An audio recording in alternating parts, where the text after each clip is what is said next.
네, 국민의힘이 본격적인 공천 면접을 시작한 가운데 오늘 첫 단수 공천자에 대한 명단 발표가 있겠습니다. 또 이재명 더불어민주당 대표가 일부 후보들에게 직접 전화를 걸어서 불출마를 권유한 것으로도 알려지고 있습니다. 한편 조국 전 법무부 장관은 총선 50여일을 앞두고 부산에서 신당 창당을 선언했는데요. 관련 내용 포함한 정치권 이슈들 서성교 건국대 행정대학원 특임교수 김민아 시사평론가와 함께 짚어보겠습니다. 두 분 어서 오십시오. 네, 안녕하세요. 예, 안녕하세요. 여야가 공천 작업에 상당히 속도를 내고 있는 상황입니다. 먼저 국민의힘 같은 경우는 공천 면접이 이제 어제부터 시작이 됐고요. 어제는 서울, 제주, 광주 공천 신청자를 대상으로 이제 면접이 실시됐는데 어떤 지역구를 좀 주목하셨는지 먼저 좀 여쭙겠습니다. 네, 저는 서울 3개 지역 관심 지역이라고 보고 있는데요. 네. 첫 번째는 아까 말씀하신 대로 서울 중성동 을입니다. 여기는 이제 현직 의원, 전직 의원 세 사람이 지금 경합을 하고 있는데요. 예. 부산에서 서울로 올라온 하태경 삼선이죠. 삼선 예. 의원. 그다음에 이해훈 전 의원.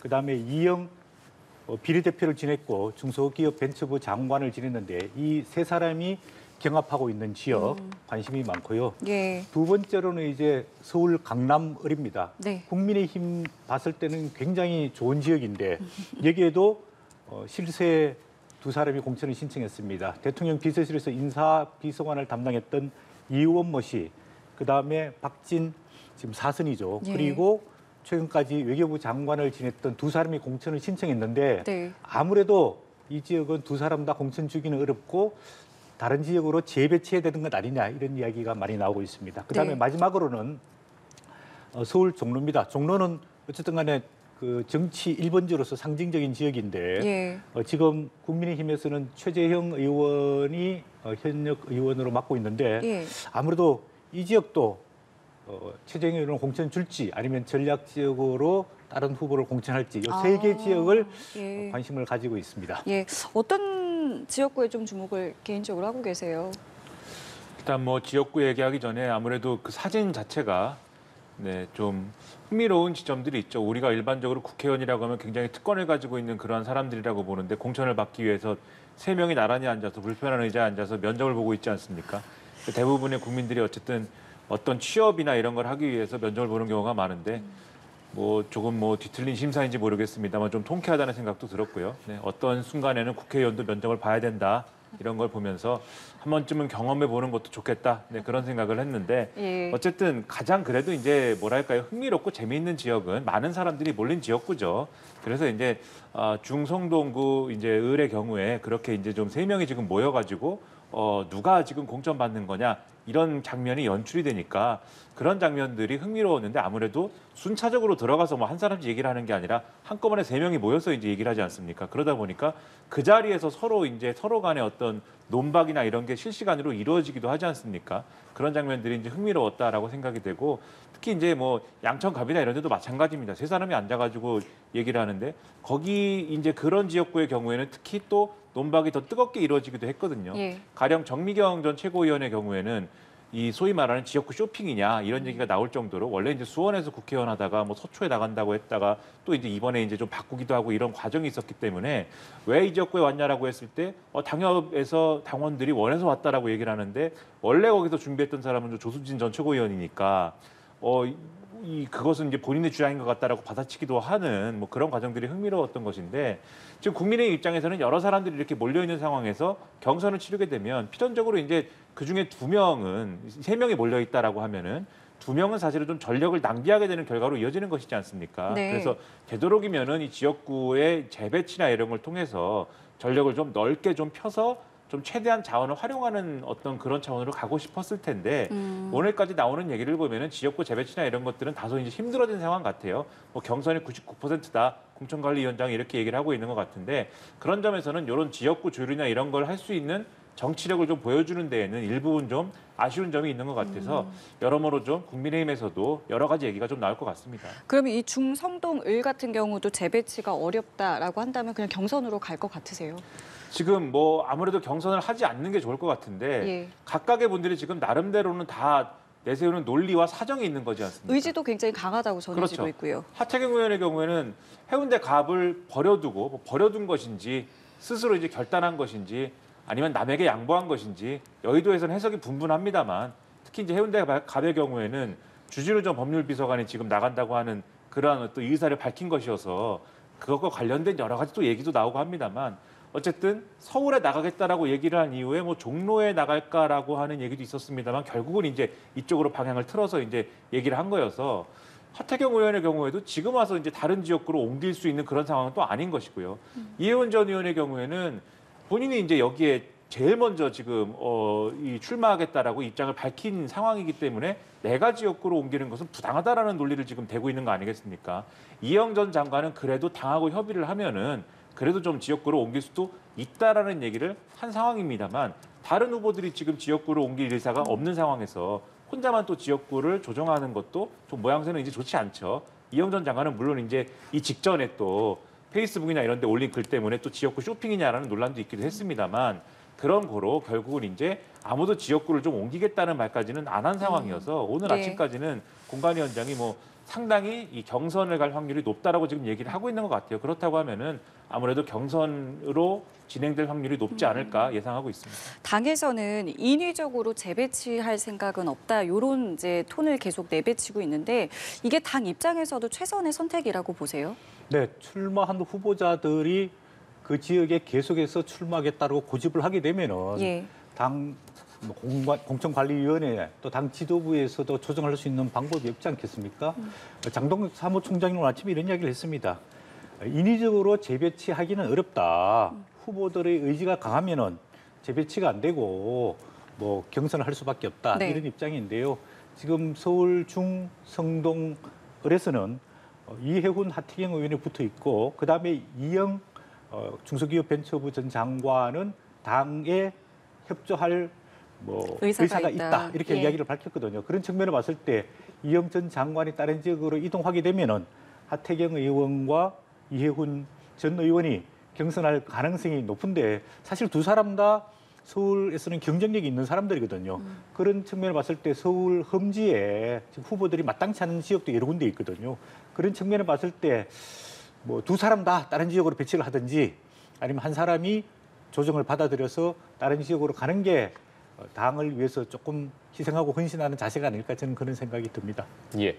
자, 그리고 이런 가운데 한동훈 비대위원장이 유승민 전 의원의 총선 역할론과 관련한 질문을 받았어요. 이 질문에 대한 답으로 누구를 특정해 언급하는 것은 아니다라고 전제를 하긴 했지만 그 뒤에 이어진 발언에서 포용도 좀 최소한의 기강을 전제로 해야 된다 이런 입장을 밝혔거든요. 해석해 보면 뭐 사실상 이번 총선에서 좀 유승민 전 의원을 안고 가지는 않겠다 이렇게 봐야 될까요? 뭐 안고 간다는 게 뭐냐라는 것에 대한 뭐 개념은 우리가 정의를 좀 해야겠죠. 예.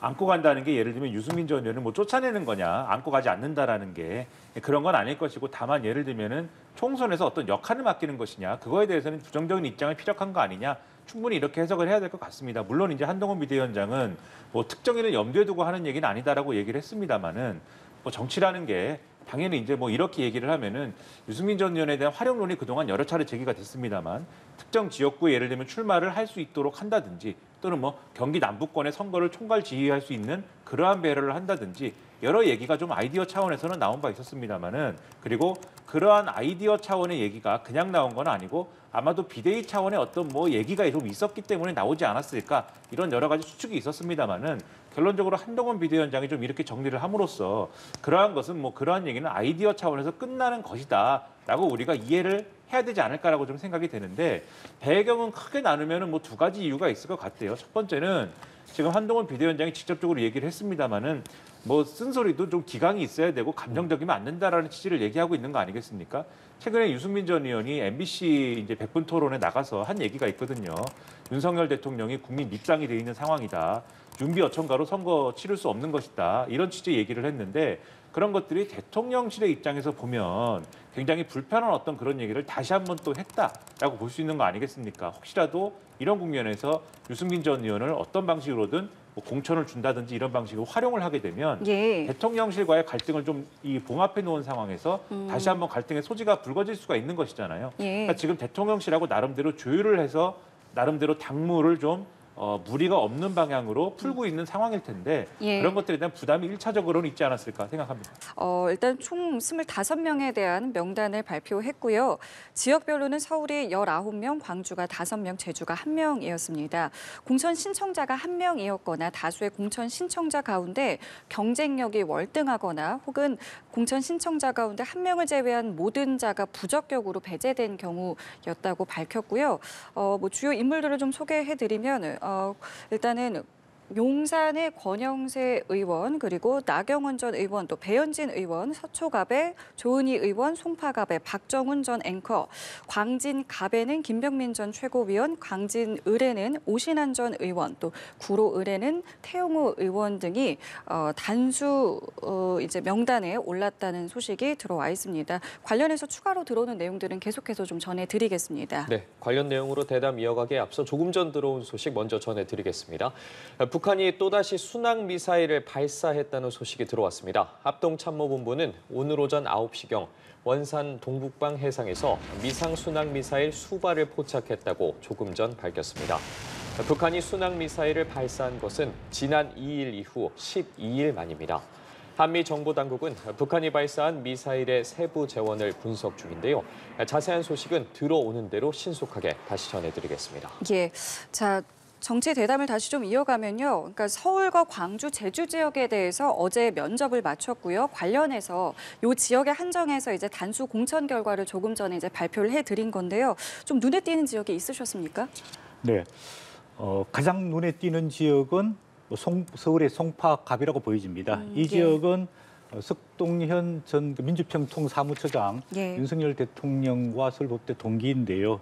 여기 공천 신청을 했고 안형환 전 의원도 공천을 신청했는데 예. 박정훈 전 앵커가 단수 후보로 공천을 받았습니다. 네. 또 나머지 지역은 아까 말씀하신 대로 그동안에 예상된 지역들입니다. 1위 후보와 2위 후보가 격차가 많이 벌어지는 지역. 뭐 예를 들자면 용산의 권영세 현 의원, 그다음에 동작을에는 나경원 전 의원, 네. 송파을에는 배현진 전 의원이 공천을 받았고요. 의원, 예, 현 예, 의원이죠. 현 의원입니다. 그다음에 조금 특이할 점이 이제 강남갑에서 국회의원을 하고 있는 태영호 의원이 예. 구로을로 이동을 해서 단수 후보 공천을 받았고요. 이용호 현 의원도 원래는 마포갑에 출마할 예정이었는데 네. 서대문갑으로 옮겨서 단수 후보 공천을 받았습니다.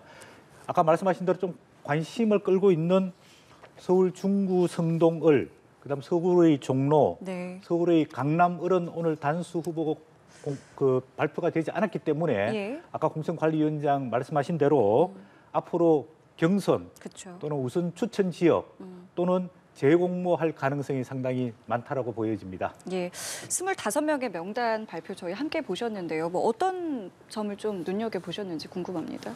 이제 지금 말씀 주신 것처럼 좀 어려운 지역이어서 이제 공천 신청자가 많지 않았던 이제 그런 지역이거나 또는 이제 현저하게 이제 이 사람 아니면 대안이 없겠다. 이제 이런 지역이어서 이제 2위와 1위의 격차가 컸거나 이제 이런 지역이 주로 이제 단수 공천 지역에 포함이 됐다라는 이제 그런 기준인데 말씀하신 것처럼 이제 예상이 됐던 이제 지역이거나 합니다. 근데 말씀하신 것처럼 이제 석동현 전 사무처장의 경우, 송파갑의 경우가 이제 그런 것들이 이제 좀 의외다, 의외 내지는 좀 뭐랄까 주목하면 하는 포인트다 이렇게 평가를 해야 될 것 같고 예. 서대문갑의 이제 이용호 의원의 경우가 다소 이제 이채롭다라는 평가가 가능할 것 같아요. 왜냐하면 직전까지 계속 이제 얘기가 나오던 게 인요한 전 혁신위원장 출마론이 계속 있었던 거 아니겠습니까? 근데 그쵸? 그게 사실 이용호 의원 입장에서는 상당히 이제 좀 뭐랄까요 민감할 수 있는 그런 얘기거든요. 원래 지금 말씀하신 대로 원래 지역구가 마포갑도 아닌 이제 입장이었는데 굳이 마포갑에 어쨌든 출마를 하겠다라고 오래전부터 이제 말씀을 해오던 그런 부분이었고 네. 그런데 마포갑에서 어쨌든 경쟁이 좀 치열해지고 하는 과정에서 굳이 또 서대문갑으로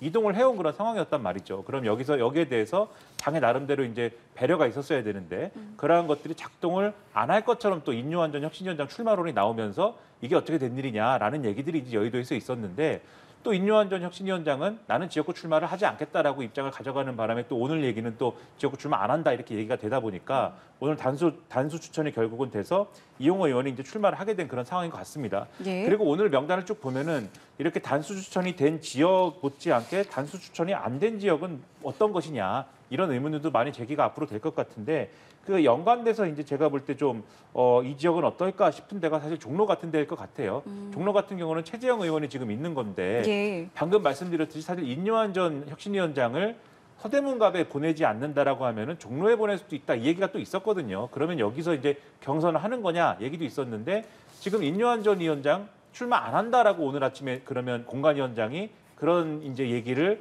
한 상황에서 종로가 단수 공천이 안 되면 여기는 이제 경선을 해야 되는데 혹시 다른 사람이 또 나오는 거냐 여러 가지 얘기가 있을 수가 있는 거거든요. 네. 그래서 이런 것들도 앞으로 언론에서 짚을 포인트여서 네. 단수 공천이 안 된 지역에 대한 관심이나 이런 것들도 좀 여러 가지 분석이 나올 것 같습니다. 예, 어떤 내용들이 나올지에 대해서는 계속해서 추가로 소식 들어오는 대로 저희가 다시 전해드리도록 하겠습니다. 이번엔 좀 민주당 상황도 살펴보도록 하겠습니다. 이처럼 좀 여야 공천 작업이 계속해서 속도를 내고 있는데 이재명 대표가 이 당의 전현직 중진급 인사들에게 전화를 걸어서 직접 불출마를 설득했다 이런 소식이 전해지고 있는데 보통 당 대표가 이렇게 전면에 나서는 경우가 많지는 않은데 이 원 상황 어떻게 보고 계세요? 네, 원래 공천 과정에서 역할을 나눠서 합니다. 공천관리위원장은 악역을 담당하고 당 대표는 좀 선의의 역할을 담당하면서 당 통합을 위해서 노력을 하는데 이번에 보면 전직 중진 의원들을 좀 불출마 설득하는데 이재명 대표가 직접 나섰다 이런 이야기 있는데 아무래도 두 가지 의미일 것 같습니다. 공천 갈등, 후유증을 당대표가 직접 나와서 관리해야 될 정도로 조금 당 내분 갈등이 심각하다. 그런 측면이 한 가지가 있고요. 두 번째로는 어쨌든 간에 민주당으로서도 이번에 총선에 이기려고 그러면은 개혁 공천, 쇄신 공천이 필요하거든요. 그런 측면에 봤을 때 조금 중진들이 용퇴를 하고 새로운 인물로 개혁 공천하는데 이재명 대표도 힘을 보태려고 하는 것 아니냐 뭐 그런 생각이 듭니다. 뭐 대표적인 이제 보도에 따르면은 문학진 전 의원 경기도 하남에서 재선 의원을 했는데요. 지금은 경기도 광주의 예비 후보로 신청해놓고 있는데 이재명 대표가 전화를 해서 여론조사 지지율이 낮으니까 불출마를 했으면 좋겠다 이런 의사를 전달해서 약간 반발을 하고 있는 상황이고요. 그다음에 우리가 잘 알고 있는 김근태 전 의원의 부인인 인재건 예. 의원 도봉갑에서 3선을 하고 있는데 네. 조금 이제는 용퇴를 해줬으면 좋겠다. 그래서 만나서 불출마 의견을 전달받았다라고 이야기하고 있습니다. 예. 또 한 가지 덧붙여서 이제 이명박 공관위원장도 좀 개혁 공천, 쇄신 공천 이런 데 힘을 보태고 있는데 그동안에 뭐 대선 패배에 책임 있는 인물들 또 윤석열 정권 탄생에 책임 있는 인물들은 불출마를 해줬으면 좋겠다라고 발언하면서 당내 갈등이 상당 부분 있는데 이런 부분들도 이재명 민주당 대표가 조금 무마하거나 해결해야 될 일이지 않을까 그런 생각이 듭니다. 예. 그리고 또 윤석열 정권 탄생 책임론을 계기로 임종석 전 대통령 비서실장에 대한 이 불출마 압박 논란이 계속해서 일고 있지 않습니까? 이런 가운데 이재명 대표가 또 다른 친문의 핵심인 추미애 전 장관과는 독대를 하고 또 당도 추 전 장관의 전략 공천을 검토하고 있다 이런 소식이 전해지고 있거든요. 추 전 장관은 좀 이런 논란에서 예외인 겁니까? 그래서 사실 이제 임종석 전 비서실장을 공천하고 싶지 않다라고 하는 그러한 기류가 과연 이제 소위 말하는 총선에서 국민의힘이 제기할 수 있는 전 정권 책임론이라든지 뭐 그런 것을 의식한 어떤 게 맞느냐라고 하는 의문이 그래서 제기될 수밖에 없는 거예요. 만약에 전 정권 책임론이나 이런 게 불거질 수 있기 때문에 그리고 그러한 것들을 국민의힘이 어떤 뭐 선거 전략으로 활용할 수 있기 때문에 그래서 이제 임종석 전 비서실장이 선거에 나서는 안 된다 이런 논리라고 하면은 추미애 전 장관도 당연히 이제 선거에 나서면 안 된다 이런 논리로 이어져야죠. 근데 그게 아니라 지금 말씀하신 것처럼 지금 이재명 대표라든지 소위 말하는 친명 주류라고 불리는 분들은 추미애 전 장관은 뭔가 어쨌든 최전방 공격수로서의 역할을 해줘야 된다. 이런 얘기를 지금 하고 있는 거 아니겠습니까? 그러니까 뭔가 이거는 다른 이유가 있는 거 아니냐. 예를 들면 추미애 전 장관 같은 경우에는 어쨌든 뭐 과거에는 친문이다 뭐 이렇게 뭐 분류가 되는 시점도 있었습니다만은 지난 대선 후보 경선 때부터는 이재명 대표에게 도움이 되는 방식으로 어쨌든 행보를 해왔던 것이고 최근까지도 오히려 이제 임종석 전 비서실장이라든지 과거에 이제 청와대 비서실장을 했던 소위 말하는 친문 인사들을 비난을 하면서 윤석열 정권 탄생에 공이 있는 사람들이다 뭔가 그런 것들을 이제 얘기를 하면서 오히려 친문주류의 코드를 맞춰왔던 거잖아요. 예. 그러니까 이런 게 뭔가 어떤 내용이 있는 거 아니냐, 이런 것과 연결되는 거 아니냐는 의심을 지금 사고 있는 거거든요. 그 제가 볼 때는 오히려 그런 의심은 사실이 아니다라는 걸 보여주기 위해서라도 뭔가 다른 명분을 얘기를 하면서 나름대로의 임종석 전 비서실장이 예를 들면 이렇게 편한 지역구 가는 게 아니라 이렇게 좀 이 무게감 있는 인사들은 험지로 가야 된다랄지 들 수 있는 명분이 여러 가지가 있을 거 아닙니까? 그런 얘기를 하면서 뭔가 부탁을 해야 되는 그런 상황인 것인데 지금은 그런 얘기를 하지 않는다는 것은 오히려 제가 볼 때는 정치적으로 이 문제를 풀어가는 어떤 방식이나 이런 것들이 굉장히 좀 잘못된 것이 아니냐 이런 생각이 드는데 추미애 전 장관 같은 경우는 예를 들면은 지금 이제 쓰임새라든가 이런 걸 논의하는 걸 보면은 나름대로 뭐 좋은 지역구에 보내려는 그런 흐름이라기보다는 험지에 나가서 뭔가 각을 세워줬으면 하는 그런 바람인 것 같아요. 대표적으로는 뭐 서로의 바람이 좀 다르다는 얘기는 있습니다만 추미애 전 장관이 예를 들면 나경원 전 의원과 뭐 붙었으면 좋겠다라든지 이런 얘기를 일각에서 하는 것 같고 근데 그렇게 되면은 예를 들면 그 지역구 동작을의 경우에는 지금 현역 의원이 민주당 의원 이수진 의원이 있으니까 그러면 또 이수진 의원이 예를 들면 뜻을 좀 접든지 불출마를 하든지 뭐 다른 지역구에 가든지 이래야 되는데 그 조정도 좀 어려운 일이 있지 않겠습니까? 예. 그래서 좀 추미애 전 장관 다른 지역구로 또 옮기는 방안 이런 걸 얘기하는데 그게 또 쉽지는 않은 얘기라는 얘기가 있거든요. 그래서 이런 것들이 어렵다라고는 하는데 마찬가지입니다. 뭔가 명분을 가지고 설득하고 그걸 가지고 설명을 해야 되는데 그게 잘 안 되는 거예요. 그래서 이 친명이냐 친문이냐 요 구도를 허물 수 있는 명분을 가지고 이재명 대표가 얘기를 해야 되는데 지금 그런 구도가 안 되고 있다. 이 점이 문제라는 겁니다. 예, 뭐 이재명 대표가 어제 자신의 SNS에 밤늦게 뭐 새 술은 새 부대라고 이제 쓴 만큼 앞으로 어떤 행보들을 좀 보여줄지 저희가 좀 지켜봐야 되겠고요. 조국 전 법무부 장관 같은 경우에는 어제 부산에서 신당 창당을 선언했죠. 어제 출마의 변이 어때했는지 듣고 대담 이어가겠습니다. 무능한 검찰 독재 정권 종식을 위해 맨 앞에서 싸우겠습니다. 대한민국의 변화를 이끌어내는 강소정당으로 자리매김하겠습니다. 당연히 민주당과 협력할 것입니다. 비례협정당 문제는 지금 고민할 사안은 아니다 생각이 들고 한동훈 검사는 검사 시절부터 김건희 씨와 수백 번의 카톡을 한 것으로 알고 있습니다. 그래서 그런지 모르겠습니다만은 도이치모터스 주가 조작 사건, 디올백 수령 사건에 대해서 왜 입장을 제대로 표시하지 않는 것입니까?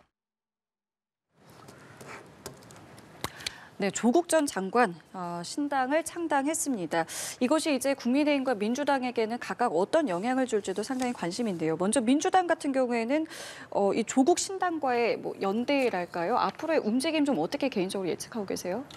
뭐 제가 예측을 하는 것과 별개로 이미 민주당은 선을 확실하게 긋고 있죠. 예를 들면은 조국 전 장관이 신당을 창당을 공식화한 상황에서 신당 창당할 경우에 이른바 비례연합정당에 넣어서 이제 연합전선을 만들 것이냐에 대해서는 박홍근 전 원내대표가 선을 긋지 않았습니까? 예. 분명하게 밝힌다. 이것은 연대 대상이 아니다라고 하고 있기 때문에 조국 전 장관의 신당 창당이 민주당의 어떤 선거에서는 전혀 도움이 되지 않는다라는 걸 명확하게 밝히고 있는 것이고 끝까지 갈 것 같으세요? 저는 정청래 최고위원 같은 경우에는 약간 좀 뉘앙스가 다른 발언도 내뱉고 있기 때문에 정청래 최고위원은 큰 바다에서 만나자고 하지 않습니까? 예. 강에서 만나자거나 작은 지금 뭐 개울가에서 만나자는 얘기는 아니지 않습니까? 그건 당장 만나자는 얘기는 아닌 거거든요. 그래서 나중에라면 모를까 총선에는 전혀 도움이 되지 않는다라는 것은 민주당 일반의 인식이다라고 봐야 될 것 같고요. 그건 합리적인 이 생각을 하는 사람들은 다 마찬가지일 겁니다. 지금 2심에서 전혀 본인에게도 도움이 되지 않는 결과를 받아든 상황에서 지금 정치를 통해서 명예회복을 하겠다라고 지금 얘기를 하고 있는 건데 누가 거기에 사실 쉽게 공감하겠습니까? 오늘 거의 모든 신문들이 이 사설을 통해서 이것은 명분이 없다라고 지적을 하고 있거든요. 그러한 예. 점을 고려를 하면은 민주당이 여기에 우호적으로 판단하기에는 쉽지 않다 이렇게 말씀드리겠습니다. 예, 국민의힘 뭐 당장 비판의 목소리를 높이긴 했지만 앞서 계속해서 일정 부분 좀 호재로 작용할 수 있다는 이야기가 나오지 않았습니까? 네, 민주당에는 큰 부담이 되고 국민의힘에는 뭐 선거 때 공격의 요소로 쓸 수 있는 호재가 될 텐데요. 저는 이게 정치를 떠나서 조국 전 장관이 우리 사회의 갈등과 대립을 양산하게 된 그런 인물이었지 않습니까? 그런 측면에 봤을 때 본인이 갈등을 조장하는 정치를 종식시키기 위해서 본인이 정치적인 정당을 만들고 또 본인이 출마할 의사를 피력하고 있는 것, 이게 또 다른 사회 갈등의 요인이 되는 것 아니냐 이런 생각이 들고요. 두 번째로는 아까 말씀하셨지만은 항소심에서 징역 2년의 집행유예를 받았단 말이에요. 본인의 자녀 입시 비리와 감찰 무마 사건으로 어쨌든 간에 지금 현 상황에서 유죄를 받은 그 전 장관인데 이런 도덕성의 문제를 가지고 국민 앞에서 정당을 창당하고 출마를 해서 표를 찍어달라. 이거는 조금 후한무치한 것 아니냐. 오히려 본인이 억울한 측면이 없잖아 있더라도 법원에서 이런 판결이 나왔으면 좀 성찰하고 자숙하고 반성하면서 오히려 국민 통합을 위해서 뒤에서 막자로서 역할을 하든지 아니면 강연이나 글로서 역할을 하든지 그런 게 더 바람직스럽지 않느냐 그런 생각이 듭니다. 예, 출마에 대해서는 분명하게 밝히지는 않았거든요. 이 부분은 어떻게 좀 보고 계세요?